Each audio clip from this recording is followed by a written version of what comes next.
below and tell me how you like to budget. Do you like to write it down? Do you use a spreadsheet, or do you use an app?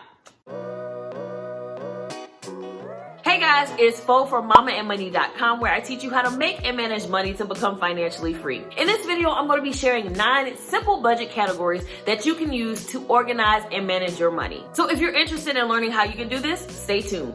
So when it comes to managing money, simple is often better. Now, I've written a blog post where I have over 90 budget categories that you can use, and we actually use a lot.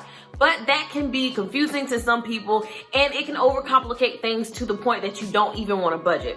So instead, I wanted to provide 9 simple budget categories that you can use to manage your money, to keep it organized, and to help you separate your funds. So let's jump in. So first things first, the first budget category that we use is giving. So if you are a generous person, if you like to give, having a budget category where you could actually allocate money towards it is perfect. We use the giving category to outline expenses like paying tithes at our church, or giving tithes rather, charitable giving to organizations or even people, and then also giving gifts. So if we want to set aside money to purchase gifts to give to someone else. So having a giving category in your budget allows you to go ahead and allocate money for you to be generous. The second category is housing. So this is where you allocate money for things like mortgage, rent, homeowner's insurance, renter's insurance, taxes, repairs, HOA fees, all those things related to having a home or renting.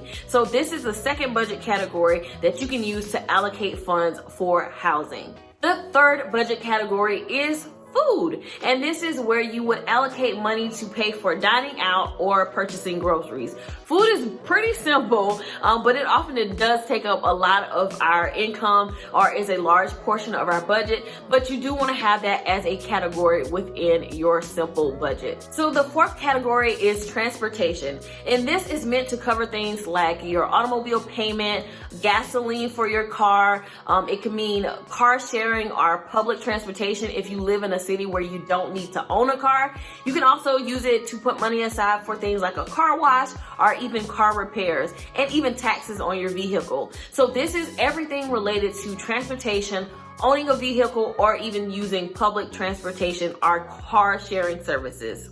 The fifth category is personal, and this is really a broad category to cover personal expenses. So personal care expenses, things like entertainment, hobbies, all the extra stuff that's not necessarily in those very detailed categories. This is kind of like a catch-all for the things that you want to do, like shopping, things for your hair, makeup, grooming. All those things will go into your personal category. The sixth category is utilities/living expenses.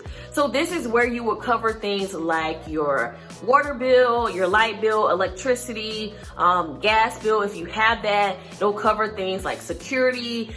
It would also cover things like your subscription, your internet, your phone, your cable. All those will kind of get lumped into this living expenses/utilities category. The seventh category is, I want to say it's kind of optional, but this is medical. So this is meant to set money aside for things like medical bills and medications. However, if you have the opportunity to, you can also use an HSA account or an FSA account to cover qualified medical expenses. So if you don't necessarily have an HSA or an FSA account, you can create a budget line item for medical expenses and put money towards those expenses if you don't have an HSA or an FSA. So the seventh category, it's kind of optional, but if you want to have it, you can have a medical category. The eighth category is debt repayment. So this is where you would have line items for things like your credit card bills, or even student loans, or any other kind of personal debt that you have.